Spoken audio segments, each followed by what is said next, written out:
How's it going, guys? We are live.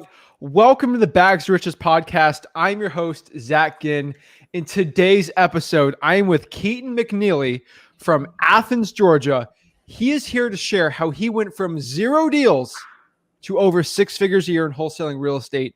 Keaton is a real dude out here. He's not this fake guru. He's not a coach. He's just here to give value to you and really to share with you how he's actually gone from 0 deals to 6 figures, how he gained the traction, and most importantly, how you can do the same thing. Keaton, thank you so much for coming on. Oh yeah, definitely. I'm glad to be on. Awesome, man. So obviously you're not a coach or anything. You're a natural wholesaler. You do this business for real. So I do want to know, what is your story with wholesaling real estate? So basically I learned about wholesaling last year. Well, actually 2 years ago, 2019. And I pretty much was like anybody else. I didn't really do anything about it. I just, kind of had a basic knowledge. And then, once I started saying, okay, I want to start doing this, I started picking up traction, like you said, and I was out there driving for dollars and just looking at different things because I graduated college and I played football and that didn't work out at the end of the day. So I'm like, okay, I need to figure out what I want to do. I didn't want to get a regular job. So, I'm just looking up different ways to invest. And I found wholesaling and never looked back, Awesome, man. So who was the first person that got you into wholesaling? Like, what was the thing that got you in it? Because wholesaling is a weird thing to get into, like initially. Like, someone's got to rope you in. So what got you into initially learning about it? So I was watching some Max Maxwell videos and, for me, it was just like motivating to see him doing it and his story saying that, he started, at a later age. And I'm like, man, I'm young and I can also just like get on my grind, like he said. So I just started going out there and honestly making mistakes. Like the first deal that I had under contract, I wasn't even able to close it because of like, he put in the contract, I had to put in earnest money, like a 500 deposit in the beginning, and then like 500 deposit 2 weeks later. And, I didn't make that 2 week the deadline. So I wasn't able to close on that one. That would have been like my first $5,000 deal. But, I didn't give up. I just kept going and I kept driving for dollars and I found a deal and it was from basically a tire landlord. And, he wanted to sell the house. I was actually on an appointment because I was going on appointments for like 3 months before I got a deal. And I was on an appointment and then I saw the house next door and the windows, the window frame was just cracked. So I'm like, I asked the owner of the house that I was on an appointment with, and he was like, yeah, that guy, he did have somebody in there, but it's been vacant for 3 months. And I'm like, okay, well, I'm going to go contact him. And I didn't end up getting the deal with the guy that I had on the appointment because he ended up selling the house to a family and his house wasn't in too rough shape, but it was just outdated, it wasn't like modern fixtures or anything like that. So I contacted the guy next door and I hit him up and, he was ready to sell and he was ready to move, back near where his family is. And he said he wanted to move by the water, go fishing. So, I talked to him and there was another competitor, making offers on the house and I offered him like $3,000 more and he went with me on the deal. And then I found a buyer just dialing like, cause I felt like desperate because on my first deal I had under contract, it felt like I didn't have enough buyers, even though I was doing walkthroughs like every other day, but it just felt like I didn't have enough buyers. So I'm just like punching the phones, calling, trying to get more buyers and all kinds of stuff to attract buyers on Facebook Marketplace and all that kind of stuff. And then, I found a buyer. He came through, he looked at it and I locked the deal up for $75,000 and I was trying to sell it for $100,000. And then, he was like, it's a little beat up. So, I'll give you 80,000. I said, can you do 82,500? And then he said, yeah. So, it was $7,500 deal right there. And then I was like, man, this is real. It was just proof of concept. Yep. Man, that's awesome. Like I love hearing about everyone's first deals because it it goes from La La Land because you watch all the cool YouTubers, you got all the hype, it sounds all cool, and then like it seems it's cool, like you see it on TV, and then you see it like on real life. It's crazy. I mean that's amazing, $7,500. So let's rewind really quick. I the reason why I want to go from how you went from 0 to 1 to 2, 3, 4, 5 deals is there's so many people watching this right now that were where you were at before. You know, 0 deals. They're watching a bunch of YouTubers. Yeah. They're watching this on YouTube, and they're like, how did Keaton do it? Like, how can I copy what he did and use it in my own business? Now, not everyone's in your market, so it'd be good for you to know. But what was the initial like thought process? You're watching Max Maxwell. You're watching all these like YouTube guys. When did you start actually putting just pen to paper and start marketing? Like, what was your analysis? Why did you drive for dollars? Like, how's this all going around in your head? Yeah, so my marketing initially it started real authentic. Like I was making all the calls, I was driving for dollars, getting my list, making all the calls on my phone. Then I got call railed. Then I started going up, and I'm just making all these calls and driving for dollars. And then I started door knocking. You know what I'm saying? So I started door knocking, and I got a couple deals door knocking. I got a couple opportunities. You know, and it's just like. I just knew that I had to put in action. I had to put in the work. Like I had to go out there and get it because nobody was just going to, you know, come up with a deal and say, hey, here's your deal.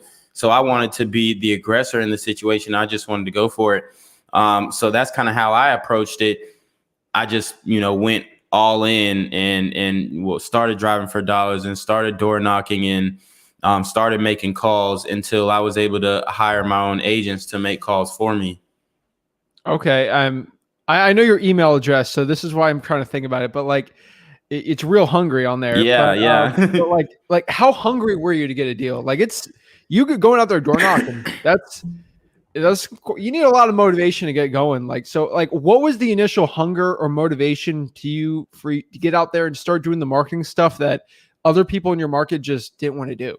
Yeah, man, I was just like, I was down and out. Like I was starting with no money, and you know, I wanted to pay my bills. I wanted to be able to buy dog food for my dog, and you know, I was just like, you know, I got to go out there and get it. I got to work for it. So I basically I was door knocking on the weekends because I'm just like, you know, I know people are going to be at home. I'm not door knocking on Sundays, but on Saturday I was just taking that whole day. I'm not going to make any phone calls. Like, how are you figuring out where to door knock? So it was driving for dollars lists, and you know, a lot of them live very close, like maybe in an outside county. So I was just, I mean, I'll drive 30 minutes to knock on somebody's door. That's just how I was, you know what I'm saying? And now I don't necessarily have to do that, but I still do it sometimes if it's a deal that I've seen just no activity. But you know, I wanted to go out there and actively get one. And I got a $10,000 deal from knocking on this guy's door. And he was like, it was a house out here that was abandoned. And he was like, yo, I sold that last week, but I'm trying to sell this other house. So then I'm like, okay, well, you know, what price do you want? And, you know, we go back and forth. And then he ends up saying, okay, you know, I'll take 65,000 for this one. And I wholesaled it for 75,000. Jeez. Wow. So what was the profit on that one? 10,000. That's amazing. I mean, the one thing I can tell you is, Keaton, there's people that are watching you that are maybe your age or younger, and they're like, yeah, but it's cool that you did it, but you know, someone's going to think I'm too young or what. Like, did you have some of those objections in your mind before you go door knocking? Like, oh yeah. I mean, what do you think that, oh no, this guy's going to think I'm too young. I can't possibly get a deal. And you get $10,000 deals, got $7,000 deals. Like, was there any just objections going through your head that you had to overcome starting out? Oh yeah. It was a lot of objections. I'm just like, man, people are going to be scared if I'm knocking on their door randomly, all this stuff. So I was just like, you know, I was dressing up like Jehovah's Witness. So they you know, so they open the door. They're not going to be like, oh, it's just this random guy coming at my door, you know? Yeah. So, I mean, it got my foot in the door, and people were willing to just come out and have a conversation. And, you know, I've seen a lot of different opportunities, even if I never was able to get the property under contract. just like seeing a deal that could potentially be 60K, or seeing a deal that could potentially be 100K, just putting myself in that position where I'm looking at it and I know what the possible spread you could get on it. It just makes me want to get after more deals. Wow. Okay. And how did you learn how to talk to sellers well? Because there's one thing going out there, getting the confidence, go knock on a door. But what was your pitch when it came to actually going from there? Like, how did you start closing deals and how did you learn how to do that? So honestly, like I said, I was failing forward. I mean, I've been hung up on, I've been cussed out, all that kind of stuff, given too low of an offer, all that kind of stuff. And it's just like trial and error. And I kept watching videos on how to talk to sellers. And I kept just studying, and I'm watching YouTube videos every day, sales training, how to talk to sellers, how to convince them to go with your offer versus somebody else's offer, and how to push how easy and how, legitimate the business was, and that's really what I do. To now, when a seller asks me, how do I know you're going to close on the property? I just say, call my closing attorneys. We close deals all the time, and they call them, and then they, they vouch for me, and oh, okay, I'm super comfortable to work with you now, and it's just about being somebody who's going to follow through. And there's some deals where I got under contract and I couldn't close them, Yeah. And that's just how it goes. I lock them up too high, different land deals, they just didn't work. And you got to be upfront with the seller and say, hey, I figured this out about the property. I figured that out about the property, or the numbers just don't work. And you got to be upfront and let them know that. And, sometimes you got to back out of these contracts as well. Yeah, definitely. I mean, the way you said that so confidently, I can only imagine how many times you've said that. Just speak to my closing attorney. Yeah. A lot of confidence there. So what are some keys? Because I tell everyone, like, hey, you come to me, you say there's no deals in my market. I promise you go driving for dollars or start door knocking enough leads, you'll get a deal. I mean, what is your strategy if someone who has no deals at all, like, what would you tell them if they say they want to start driving for dollars and door knocking? What would you do if you're in their shoes, no deal, wanting to get your first deal? I would just say, man, make yourself presentable. So when you're driving for dollars or door knocking, even if you're driving for dollars, man, you like, some people get creeped out if there's a car going slowly by their house trying to get their address down. You know what I'm saying? Yeah. So make sure that you're presentable and make sure that you got your business together so that when people see you, they know, okay, this guy is a friendly guy. He's a guy who's going to be out here to help me out. Like when I'm driving for dollars, I got a collared shirt on and some slacks, and I'm dressing appropriately. I'm dressing the part and I'm looking the part so that when people look at me, they take me seriously and, not just say, oh, he's wearing these t-shirts and some shorts and he just thinks he's the man or something, like a lot of times you got to, come humbly and come correct and come about your business. Otherwise, you can miss some opportunities just because somebody doesn't think you're legit, Unfortunately, it's the truth, especially as a young person. Now, obviously, I was 17 doing it. You're still a young guy. People are going to judge you. Like, unfortunately, that's the way America is, especially when you're younger. Like, they will judge you. Like, they will make instant reactions, and it could end a deal for you, even if it's going to be a deal or not. So I was always wearing a collared shirt, always with the pants. I was always clean, presentable, make sure my hair was combed. Like, I had to make sure that everything was right. So when I had that opportunity to get in front of someone who'd actually hear me, I can go close that door. So 100% agree with you there. But man, and then what was your criteria for driving for dollars? Was there a certain area that you knew to go to? Like, how did you know how to find the right areas? So I just kind of jump into different neighborhoods. I'll drive down main streets, jump into different neighborhoods, and tall grass, anything on the window. I mean, any flaw to me, I'll check it out, because to me, it's like, why haven't they gotten that fixed? Can they afford to get that fixed? Any flaw in the house. So, and sometimes they may not want to talk to you now. Sometimes they may want to talk to you later. I've had plenty of follow-up deals, So, I had a deal where we basically, I wholesaled 4 of his properties for him, and he came back and he wanted to do another deal. Wow. So what you do, 5 deals with one seller? Yeah. 5 deals with one seller. Yeah. So And just they, keeps on giving. yeah, because it's just like they know that you're legit and they're like, I don't want to go with these other guys. I just want a quick transaction. And a lot of sellers realize that that now is the best time because the prices are so high. And I've even gotten into creative financing to where, you can take over a property and pretty much not have to go in with your own cash, I'm telling you, my mind has only been blown twice in real estate.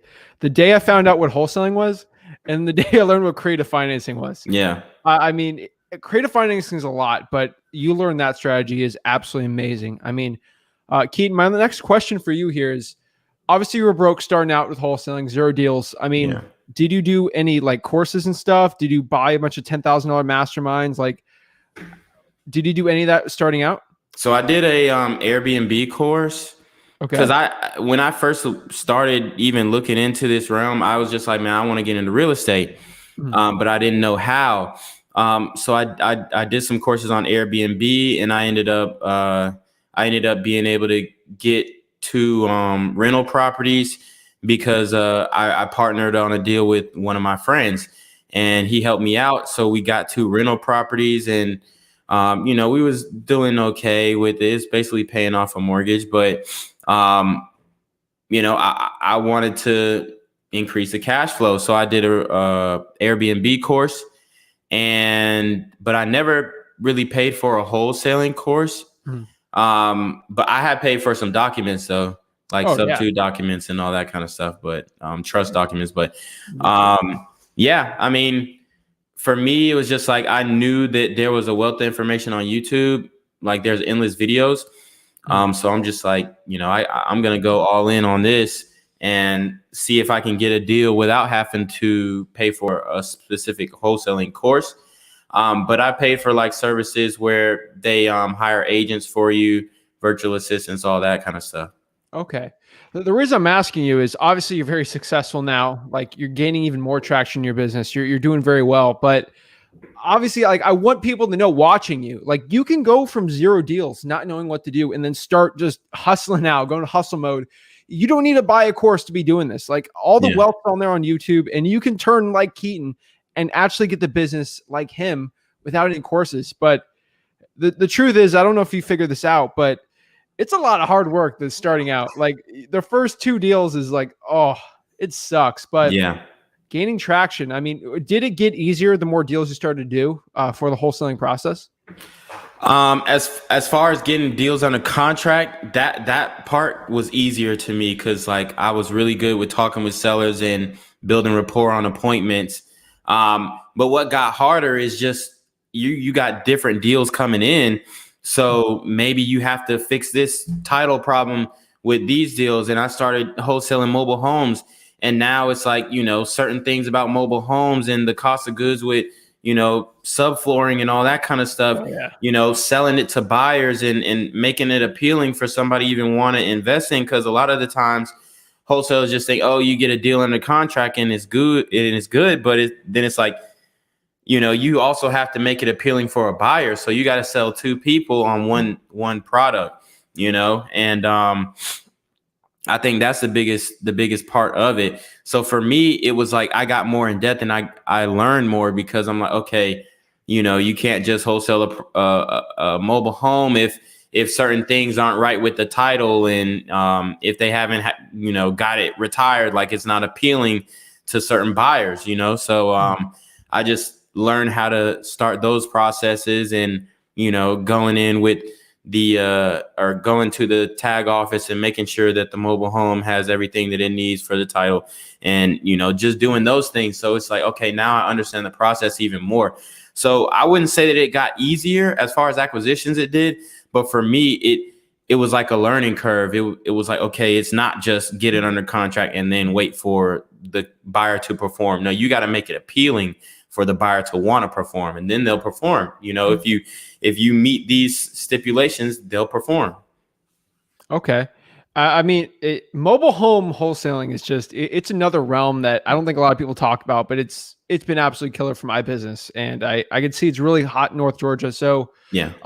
Your market specifically is like North Georgia, Athens area, right? Yeah, like Metro Atlanta, Athens, North Georgia. Yeah. Okay, great. So again, guys, if you have a deal and you want to partner up with someone, Keaton's a great guy. Keaton, you got a good cash buyers list, right? Oh yeah, oh yeah. Like I at first it was like hard to build the cash buyers list. But now, honestly, you need like 10 guys who you can send your deals to and have them take a look at it. Even honestly, like sometimes if you trust them enough before you even get under contract, just so you know what you need to do to get that to walk that deal to the finish line. I'm telling you, I've been in some situations where I've had to ask my cash buyer, like someone I truly trusted, what price you're at. They're like 150. I'm like, all right. And they're like at 145. I like the seller. I'm like, all right, 135, 140. So that's big right there, guys. I put Keaton's Insta on the bottom there. If you have a deal in Atlanta, Metro area, like go hit this guy up. He'll help you out. He's not going to try to sell you on some crazy guru course. Like he's just here to help you make money. Right. He does the business for real. It's great. So that's awesome. So let's talk about your marketing now, because obviously you were doing a lot of the grunt work in the marketing, but your time is a lot more valuable now. So what is your marketing looking like today? You got the knowledge, your acquisition skills are really sharp. What is it looking like right now for you to find deals? So I'm still doing driving for dollars. I continue to do that because I think, that's just like the niche list in and of itself. You can't, most people aren't gonna go house to house and see what's going on. And then you miss a lot of for sale by owners. Like I've gotten for sale by owner deals where they don't put it on Zillow for sale by owner. They put a sign in front of the yard or in front of the subdivision. You see that, you drive through the subdivision, and then it points you right to where the house is. You look at it, you call them up, their phone number's right there, and they're ready to play ball. They're ready to hear all offers because they want to sell to somebody in their neighborhood. Honestly, they want to sell to somebody who's close to them, somebody who lives in the area, who's gonna understand why they need the money. You know what I'm saying? So I kind of forgot the question that you. Yeah. So what is your marketing looking like right now? Oh yeah. Obviously doing driving for dollars. Yeah. So I'm doing driving for dollars, and then I got 3 agents who cold call for me. So I'm VAs? VAs. Okay. Yeah. And honestly, my VAs handle everything. Like at this point, I pretty much only get on the phones for appointments. And like if the seller wants to hash out certain details and stuff like that, I'll give them my number. We'll text or we'll talk on the phone. But I got a pretty much an all-star VA, man. He's really good at acquisitions as well. So he can get them to agree to the price, and it's no longer where I need to get on the phone. And if I do need to get on the phone, we use a tactic where we call it tag team. So he'll butter them up, kind of get them in the range of where we need to be, and then I'll get on the call through call tools, because you can basically just hop in on the call, and then I'll be right here at my setup and just talking to them, and giving them a little more reason why we need the price that we need from them. So it's pretty much just driving for dollars, pulling lists from PropStream. My VA's calling, and that's pretty much it right now. Then I'm gonna start doing direct mail, working in bandit signs as well. Nice. I really like the way you're doing your marketing, and you're really shifting it from a hustle to a legitimate business. Like, I mean, when did you start shifting wholesaling as like a grind or a hustle to like, hey, this is like a real business? I can actually create like great wealth doing this. I mean, when did you start making that transition? 2021. So basically, wow. Yeah. So so basically, I really started getting deals like mid last year. So I'm hustling for like 9 months, making calls every day, driving for dollars every day, door knocking every weekend or every Saturday. And I'm just like, even if I lose money, I want to be able to sit back and relax and, just have other people doing the calling, especially for me. Cause I don't mind driving for dollars. I enjoy it. So I was just, implementing different strategies. I had to fire a couple of VAs and all that kind of stuff. I've been through all that. And, I was just like, man, 2021, I'm going to make it happen. So, I mean, ever since 2021, I haven't been having to hit the phones hard or anything like that.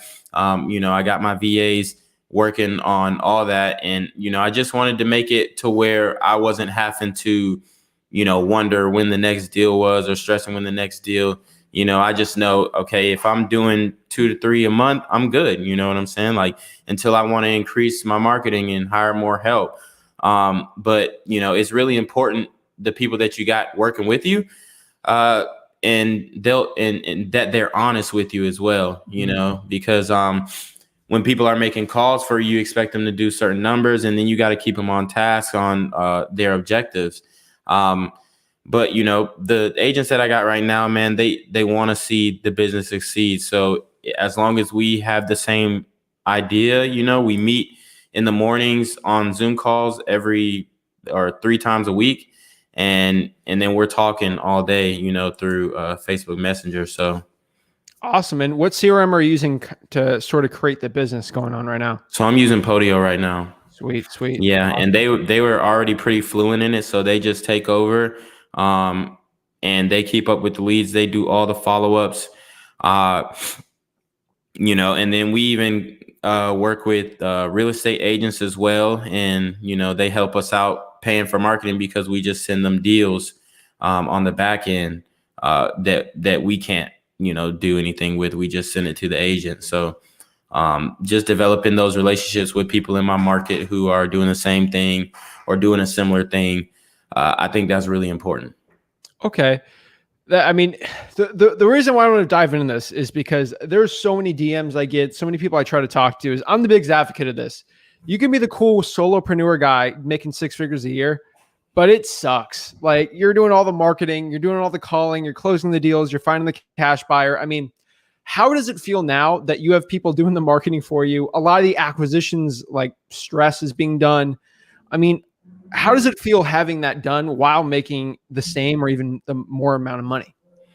It's awesome, man. Like, I can pretty much just, focus on the things that the business really needs, trying to learn more. I actually am undergoing a rehab right now, from a house that I got sub to, and I'm rehabbing it. Right.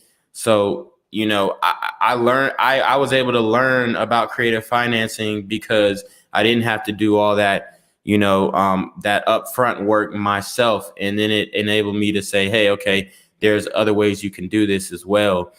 So start focusing on these things and put your attention toward these things. And I just, keep looking for opportunities like that. So, cause now I know how to recognize them.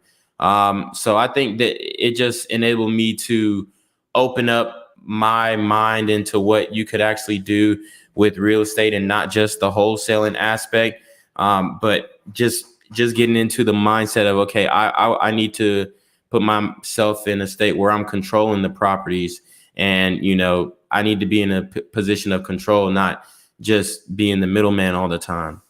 I'm telling you right now, like, starting to take over sub twos yourself, getting rental, like just getting cash flow that's outside of the business.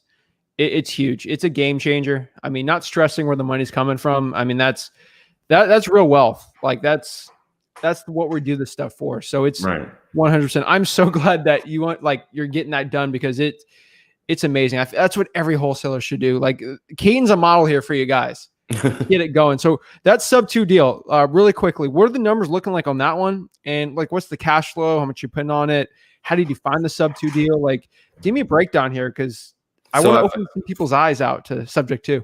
Right. So the sub 2 deal, it was in the family.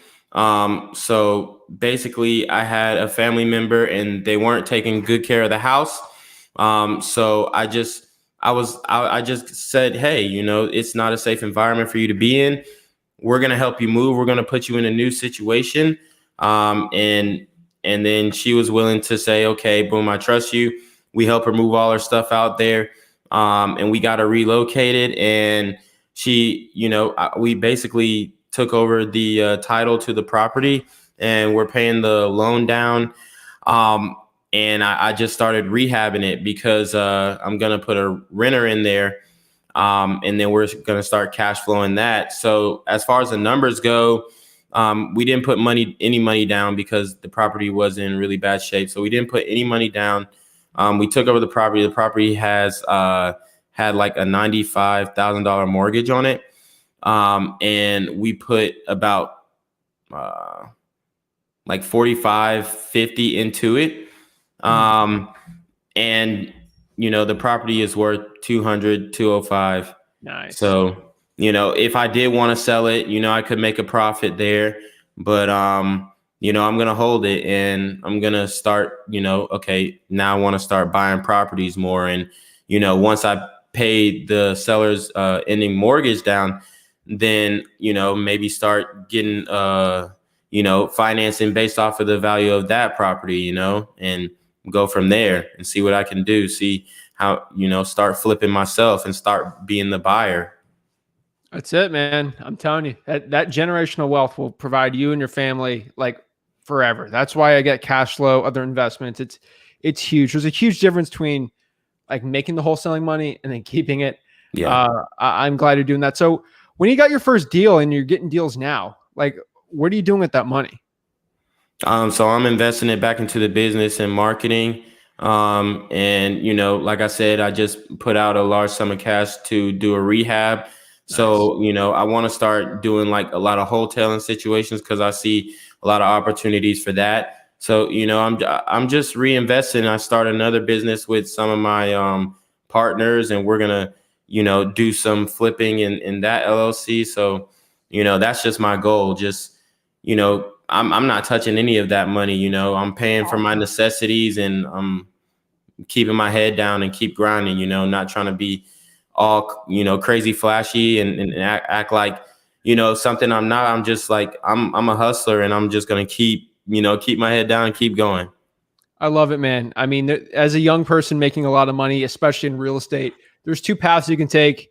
You can let the ego get in front of you, buy the crazy stuff that's just going to depreciate, or you put your head down, you actually start investing in your business. And the compound interest as a young person and reinvesting it into real estate, it's insane. So I'm glad you're actually doing the stuff that will actually make you money in the long term. Guys watching this, you get a wholesale deal, invest that money. It will change your life forever, especially as a young person. And I'm loving this. Like, this is a great interview here. So what I want to talk about now is the acquisitions process, because obviously you're not paying a bunch of money for like a bunch of courses and stuff.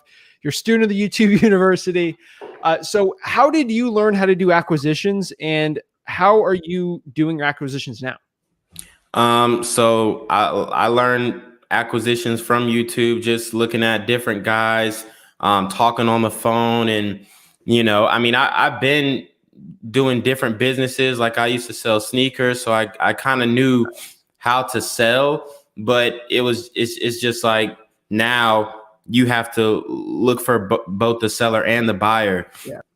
So, I just kept working at it. At first I was freezing up on the phone like everybody else. And, I've been in different situations now where I pretty much know what the seller is going to ask, what their objections are going to be.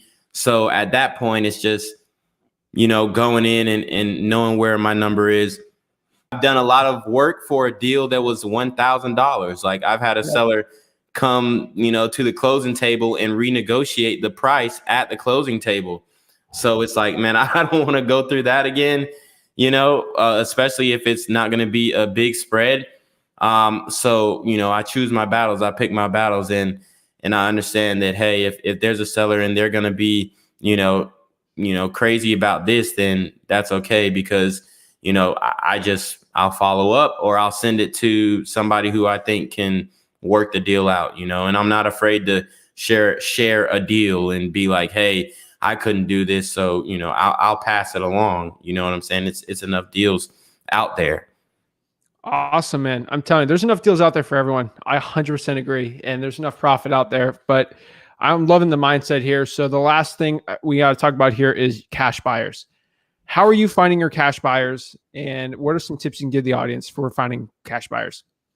So the cash buyers for me was one of the most difficult parts. Like for me, it was like acquisitions was easier.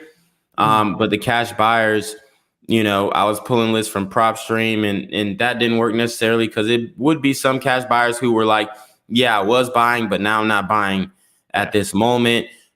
So you just have to keep grinding and keep building your list and just letting them know that, hey, even though you're not buying now, if you plan to buy in the future, I'll send deals to you.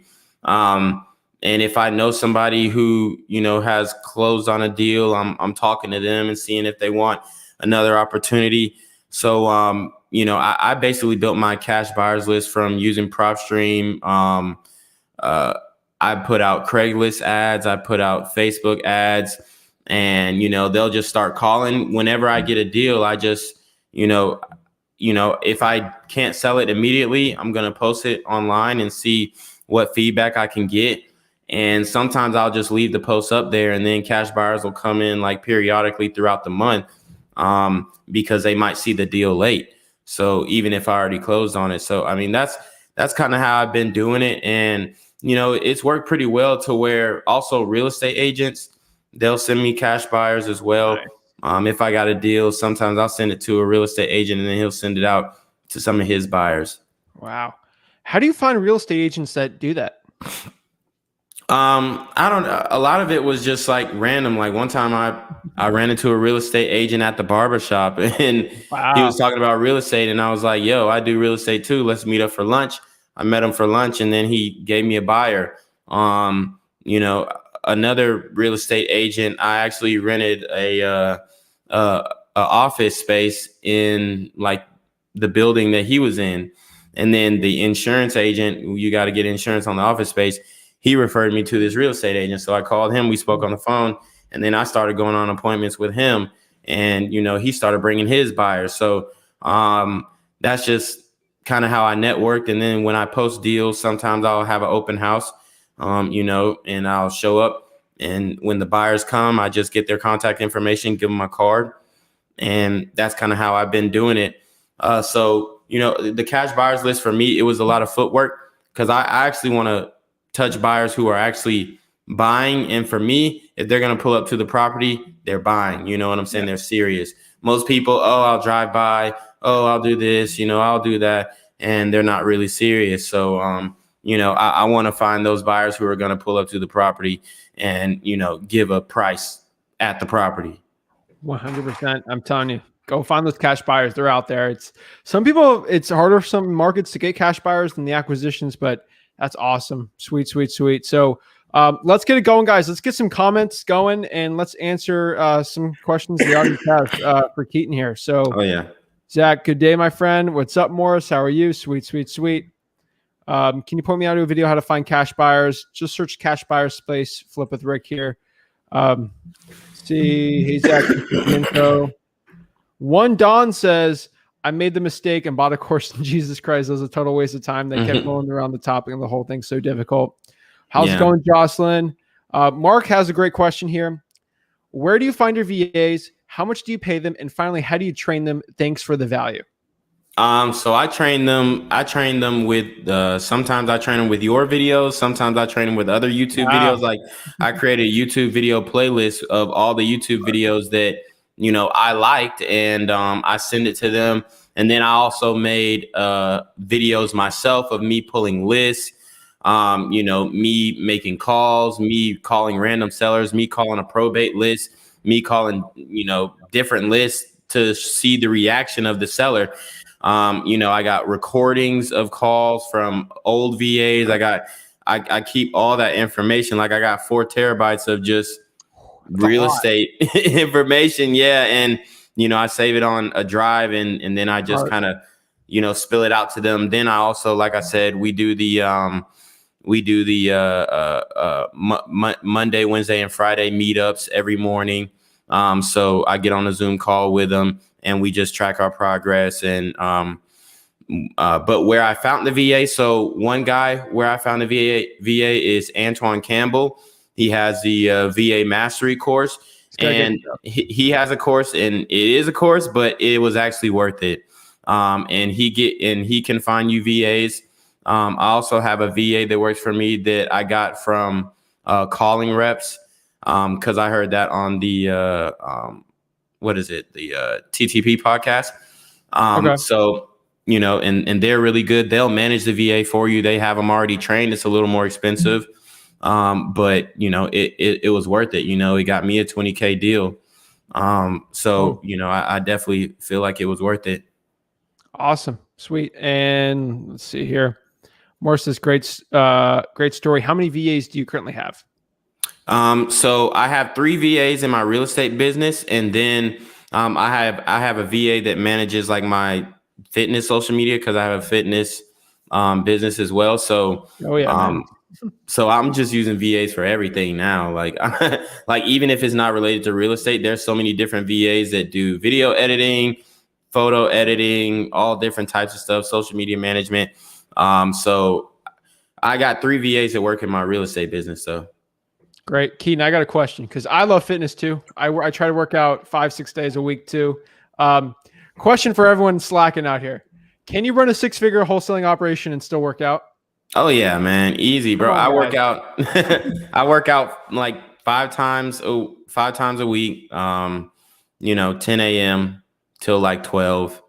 And my agents, they start working at 9, and then they end their shift, or one of them works at 9, one of them starts at 10, but they end their shift around 6 p.m. So they're sending me deals through Facebook Messenger, and I'm in the gym. I check them, I comp them, like 5-minute comps, send them a number. They talk to them. They get us in a ballpark range. And if we're close in number, then I'll get on the phone with them. But if we're not, then hey, it's not even worth my time. I love it, man. I'm telling you guys, go out where you can work out and still wholesale. I'm telling you, it gives you more energy to wholesale. So, Fluffy Lucky says, how long did it take you to get that first deal? So it took 3 months for me to get a property under contract, and then it took I didn't close on that first deal, but it was proof of concept for me, because I found the seller, I found the buyer, and it just didn't work out. So then 2 weeks later, I got another deal. So yeah, 3.5 months. Boom. And follow-up question here. How many times do you call a list? And after you call the list that many times, do you just throw the list away? I recycle every list. So if I go through it, we going through it again.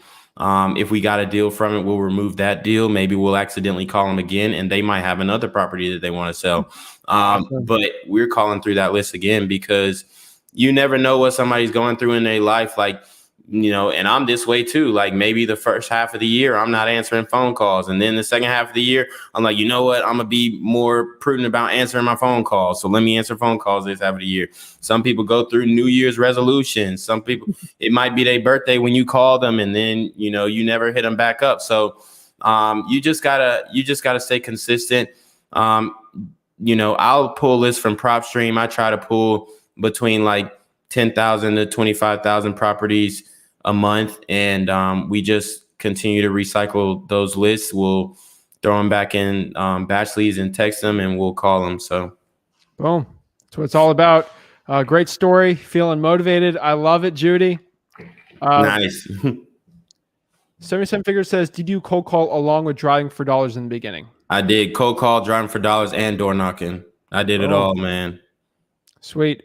How would you skip trace if you only have an address?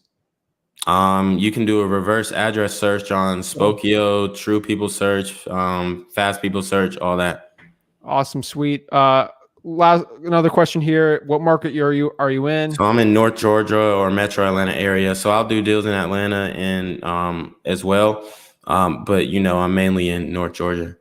Boom. Hit Keaton up. His Instagram's below. Do you still drive for dollars or just pull lists? So yeah, I still drive for dollars, but I don't pull lists. My VA does that. So he pulls the list. Sweet. Let's get it. Let's see. Work on my second deal deck. Got 30K in the pipeline. When you cold call replay again, we're working on it soon. Don't worry. Definitely working smarter. I 100% agree. Yeah. Zach, I want to start cold calling.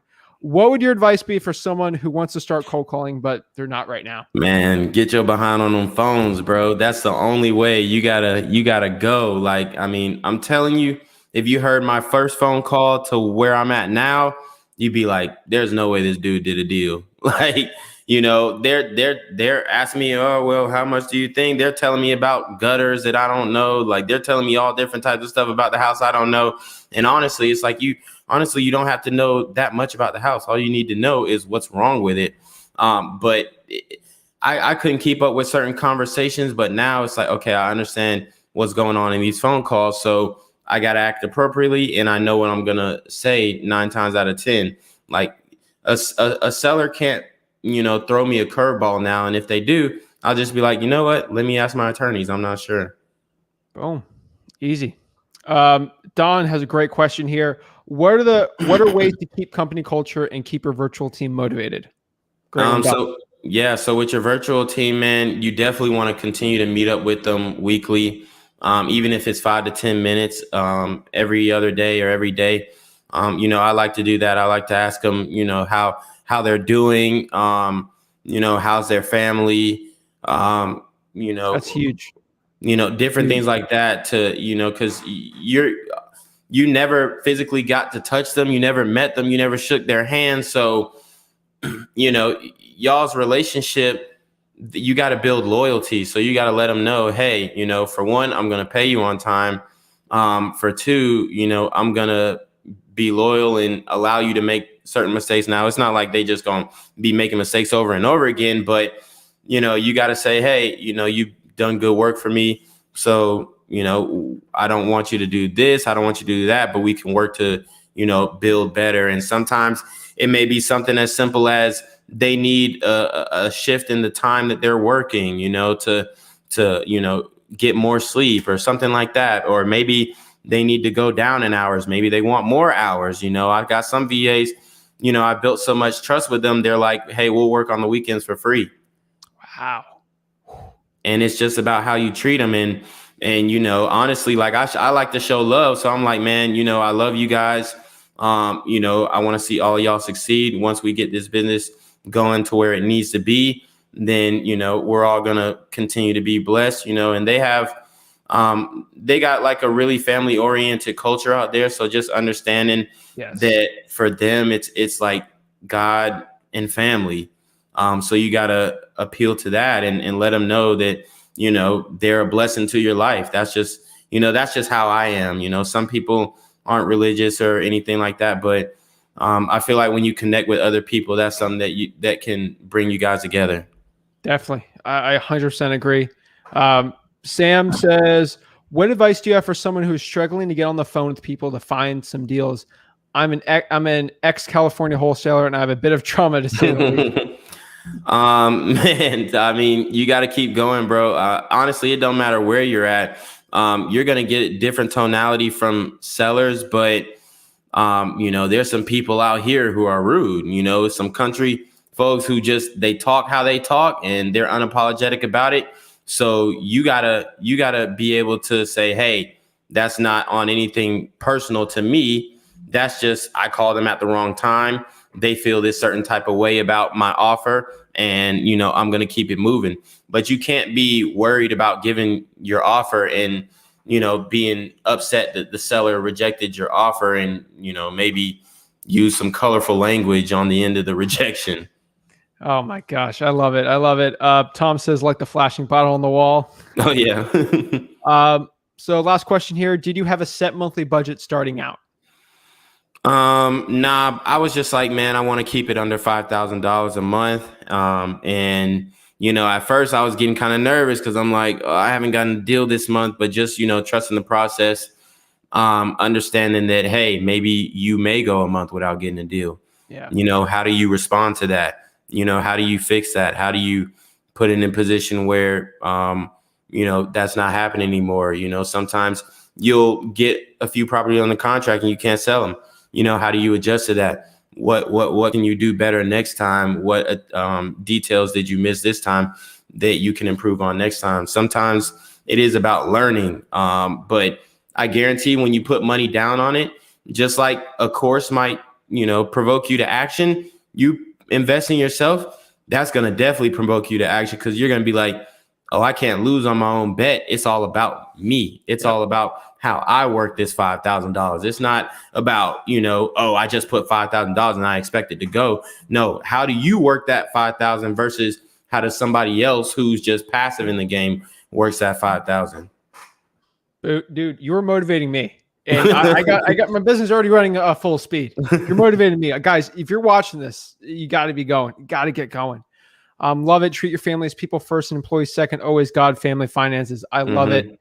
Keaton, thank you so much for hopping on today. The last question is Bags Riches podcast. So I start out $300 in my bank account at 17. If you were 17 years old again, you had $300, what would you do to become the next Keaton McNeely? Man, I'm driving for dollars. I'm driving for dollars virtually. If you don't have a car, I'm on Google Maps and I'm going through different neighborhoods. I'm trying every avenue that I can. I'm going to my churches, going to meetups, asking people about their houses, all that stuff, letting people know that this is something that I take seriously and this is something that I want to do. And, once you start putting out that energy, you start attracting it back. So like before I started doing real estate, I didn't know anybody who owned a house. Now I started doing real estate, man. I know 100 people who own a house, probably even more than that. But it's just about like what you surround yourself with and the type of energy that you put out, you're going to get it back as long as you stay consistent and persistent. Exactly. Also, one last question before we hop off here. Your advice for the audience here. Someone watching this, they have 0 deals right now, and they want to hit a 6-figure business. What would you tell them directly right now, heart to heart, for them to get their first real estate wholesaling deal and eventually get to 6 figures? Man, just get out of your comfort zone. I know a lot of people are scared to get on the phones. I know a lot of people are scared to door knock, scared to do all these things. Get out of your comfort zone and, be okay with rejection too. A lot of people, man, they get rejected by 1 seller, 2 seller, 3 seller, 100 sellers, and they're like down in the dumps. I done got rejected 100 times. Like, it's like asking a girl that you want over and over again, but she's not working with you. So at the end of the day, you can't be afraid of rejection. Some people aren't going to want to work with you. Maybe they want to work with somebody else. That's fine. That's fine. You got to stay consistent. Maybe it takes you 1,000 sellers to get to one deal. You got to say, is that worth it for me to talk to 1,000 people to get a $10,000, $15,000 deal? You got to, ask yourself what's worth it to you. Boom. That's it. Keaton, thank you so much for coming on, guys. I appreciate you guys watching this. Hopefully you guys have a great day. Everyone need to hear this. Step out of your comfort zone and get wholesaling. Keaton, thank you so much for coming on. Oh, yeah. Appreciate you, man. All right. Let's get it going, guys. So thank you guys so much.